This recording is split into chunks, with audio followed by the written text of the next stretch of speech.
जो डिस्क होती है ना, जो हमारी रीढ़ की हड्डी के मोहरों के दरमियान में डिस्क मौजूद है, इसकी खून की सप्लाई बहुत कम होती है, जिस वजह से अगर ये फट जाए और बीच का मटेरियल बाहर आ जाए ना, ये जो फटी है ना जगह, ये हील नहीं होती, इसके ऊपर क्रीन नहीं बनता। क्यों? क्योंकि खून ही बहुत कम है यहाँ पे, एवास्कुलर होती है बहुत ज़्यादा ये। सो इसकी जो इन्फ्लेमेशन होती है ना, वो इनसाइड ही रहती है, अंदर ही रहती है। सो अब इस इन्फ्लेमेशन को तो हमने कम करना है, इसको अगर ये क्रॉनिक इन्फ्लेमेशन हो जाए तो फिर इसको कम करना पड़ेगा। सो आपने देखा होगा आपको डॉक्टर जो आपको एंटी इन्फ्लेमेटरी दवाइयाँ देते हैं, जिसको हम एनसिड्स कहते हैं, non steroidal anti inflammatory, different आपको मेडिसिन दी जाती हैं ताकि हम इस इन्फ्लेमेशन को कम कर लें, ठीक है।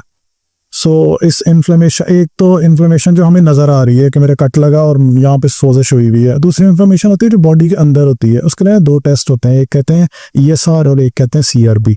ये 2 टेस्ट आपने कराने हैं। इससे अगर तो ये रेज्ड होंगे ना, ये इंडिकेट करेंगे कि आपके बॉडी के इंटरनल अंदर इन्फ्लेमेशन ज़्यादा है।